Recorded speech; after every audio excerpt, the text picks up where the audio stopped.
kita swasta menerjemahkan kurikulum. Coba Bapak lihat, orang-orang berduit di kota ini, mereka lebih senang mengantar anaknya ke swasta Pak, dibandingkan sekolah negeri. Nggak ada apa-apanya sekarang SMA 2 dibandingkan dengan Al-Kausar dengan Al-Azhar. Kenapa? Karena mereka lebih yakin meletakkan, nitipkan anaknya di swasta dengan bayaran yang mahal dibandingkan dengan sekolah negeri. Karena kenapa? Otak-otak guru itu mau nyeleneh dengan kurikulum yang ada gitu. Jadi nyelenehnya itu nyeleneh positif gitu. Dan kalau hasilnya lebih baik, kenapa tidak? Daripada kita taklid buta melaksanakan kurikulum apa adanya gitu kan. Ngapain? Nah, ini apa namanya? Saya sengaja menghasut Bapak Ibu supaya apa namanya itu? Supaya agak nyeleneh dikit lah. Ya, nggak apa-apa, nyeleneh dikit. Apalagi di swasta kita lebih besar peluangnya nyelenehnya itu. Sepanjang kurikulum negeri bisa Bapak Ibu laksanakan, yang swasta yang menurut Bapak Ibu bisa meng-create kemampuan anak-anak kita itu menjadi lebih baik apa? Jadi sekolah-sekolah menurut saya otaknya harus cerdas itu, memancing guru-gurunya supaya kita ini bekerja dengan biasa-biasa saja. Ya kan? Kita bekerja harus luar biasa, ya Pak ya. Luar biasa saja belum tentu, apalagi kita bekerja biasa-biasa. Nah, itu yang saya maksudkan dengan tugas kita sebagai pengembang kurikulum. Pengembangan kurikulum itu tidak mungkin bisa terjadi kalau kita tidak pernah melakukan research. Kalau Bapak Ibu tidak pernah melakukan penelitian, tidak akan terjawab itu permasalahannya. What is the problem behind the learn before? Apa permasalahan selama ini dalam proses pembelajaran yang sebelumnya Bapak Ibu lakukan itu tidak akan pernah terjawab kalau tidak ada research. Perancang, desainer pembelajaran. Jadi tugas kita ini sebagai perancang, mendesain. Jadi berhentilah hanya belajar dengan buku paket di depan kelas itu. Itu bukan desainer. Desainer itu seperti apa? Satu semester itu sudah jelas apa yang mau dilakukan. Itu namanya desainer. Satu semester itu kita diberikan waktu selama 14 minggu, ya kan? Atau 16 minggu termasuk kalau di kampus ini termasuk UTS dengan UAS. Jadi 16 minggu itu kita ngapain? Minggu pertama ngapain, minggu kedua ngapain, minggu ketiga ngapain, sampai minggu ke-16. Itu disebut dengan designer. Dan bukan hanya meletakkan minggu-minggu dengan topik-topiknya itu. Setiap topik itu kita ngapain? Itu namanya designer. Ya kan? Mulai dari perencanaannya sampai evaluasinya kita ngapain. Nah, itu namanya designer. Sama kayak Bapak Ibu. Bapak Ibu suka akademi dangdut enggak? Suka akademi dangdut enggak? Suka kan? Itu ada khusus satu orang mengkritisi hanya desain pakaian saja itu. Matching tidak dengan mukanya, dengan lipstiknya, dengan apanya, dengan ininya, semua dianalisis. Ilmiah itu menurut saya. Kalau kita bawa ke guru, kita pernah nggak menganalisis dari tahun ke tahun kita berhadapan dengan murid begini, pernah nggak proses analisis Bapak lakukan? Mungkin sekali-sekali kita perlu juga panggil orang kayak Irfan itu kan, untuk mencuci otak kita, kan? Apakah kita ini sudah benar nggak melaksanakan proses pembelajaran selama ini gitu? Kok akademi dangdut aja bisa dibuat begitu gitu? Ya kan? Dianalisis detail pakaiannya sehingga benang aja satu kelihatan itu. Oh ini nggak pas warnanya begini, harusnya begini karena muka kamu begini, nyanyinya tadi begitu gitu kan? Coba bagaimana itu analisis itu? Menarik itu kan? Menurut saya itu menarik itu. Kenapa menarik? Karena dia memberikan apa? Memberikan suggestion, memberikan tawaran kepada orang lain itu based on analisis. Bukan hanya sekedar apa namanya tuh comot-comot aja gitu kan. Jadi ada analisisnya dulu gitu. Ini itu yang kita sebut sebagai designer, merancang, mendesain. Ya, mendesain. Oke. Mengelola proses pembelajaran. Mengelola proses pembelajaran itu maksudnya apa itu? Mengelola proses pembelajaran itu maksudnya apa? Apakah semua itu tersenter pada kita? Tidak. Apakah semuanya tersenter pada kita? Tidak. Jadi murid itu aset. Murid itu kita lihat sebagai aset.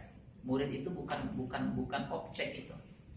Selama ini kita sering menjadikan murid itu sebagai objek, bukan sebagai aset. Ya.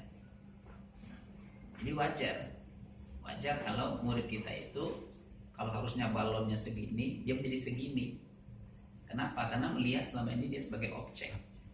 Kita lihat murid kita itu sebagai objek, bukan sebagai aset.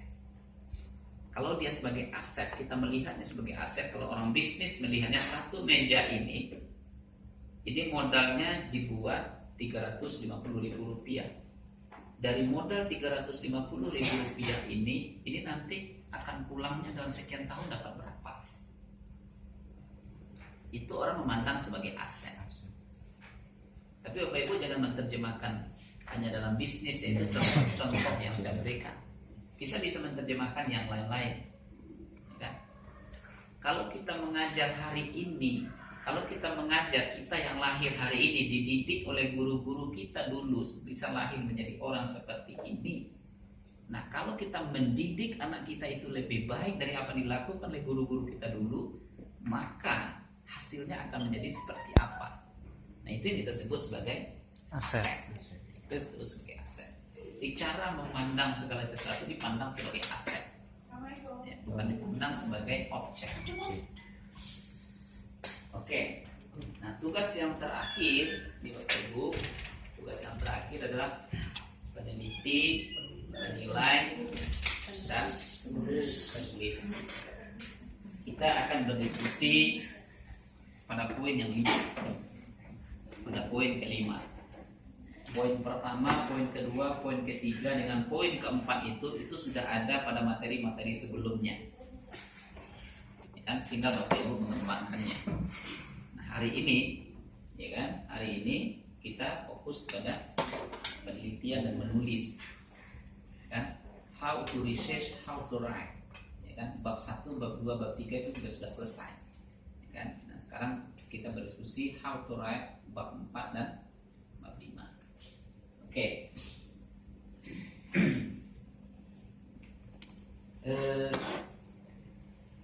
Guru sebagai peneliti, penilai dan penulis, ya kan?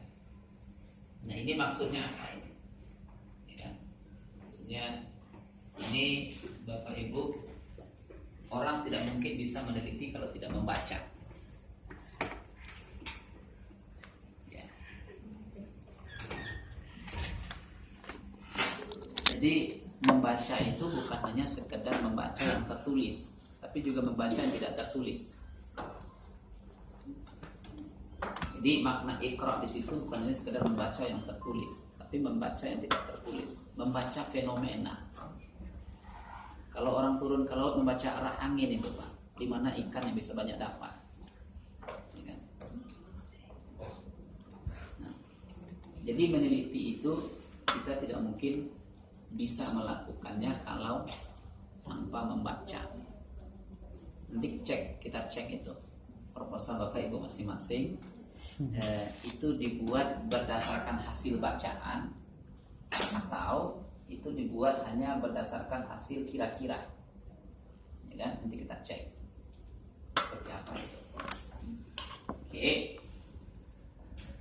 Kemudian Bapak Ibu, kita harusnya tidak pernah berhenti itu yang namanya membaca itu. Tidak pernah berhenti harusnya yang namanya membaca itu, ya. Karena dengan membaca itu kita baru bisa melaksanakan muhasabah itu, kita mengintrospeksi itu. Kalau enggak mungkin itu, ya. Kalau kata Rocky Gerung itu harus pakai akal sehat itu, ya. Ibu suka lihat Rocky Gerung nggak? Ya. Itu pakai akal sehat itu, debat terus, ya. Bukan pakai sentimen itu, pakai akal sehat gitu. Jadi kalau sudah pakai sentimen ini orang lain tidak ada yang benar, yang benar hanya kita aja. Tapi kalau pakai akal sehat, telinga kita ini dimungkinkan untuk mendengar celotehan orang lain. Kan? Jadi ngapalin ngomong pun tidak ada masalah itu. Pernah lihat ngapalin nggak? Ya. Orang yang paling menyebalin seluruh dunia itu yang ngapalin.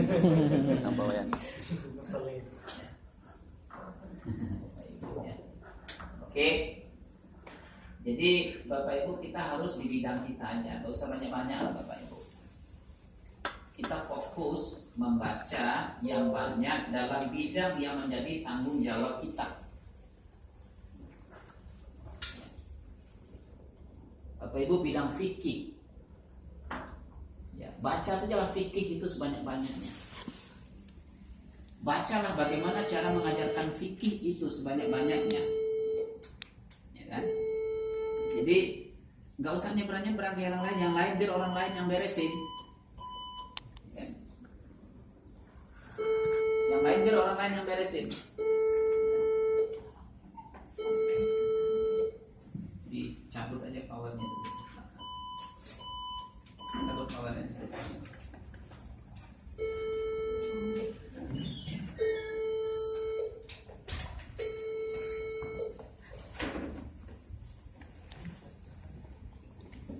Ya, jadi kita PPG dalam bidang fikih. Jadi Bapak Ibu fokus saja di bidang fikih gitu. Ya. Tapi fokusnya itu betul-betul harusnya dari A sampai Z cerita tentang fikih itu bagaimana mengajar fikih kelas 1, bagaimana mengajar fikih kelas 2, kelas 3, kelas 4, kelas 6 sampai berikutnya sampai ke tingkat madrasah aliyah itu kita bisa menjelaskan. Ya. Kalau mau nanya tentang bagaimana cara mengajar fikih untuk MI, itu guru fikih MI yang bisa menjelaskan dari A sampai Z. Bagaimana cara mengajar fikih untuk sekolah menengah setingkat MTS, nah itu guru yang di MTS bisa menjelaskan dari A sampai Z itu. Bagaimana mengajar fikih untuk sekolah setingkat aliyah, nah itu guru yang dari aliyah yang bisa menjelaskan. Itu maksudnya di sini. Jadi kita tidak mungkin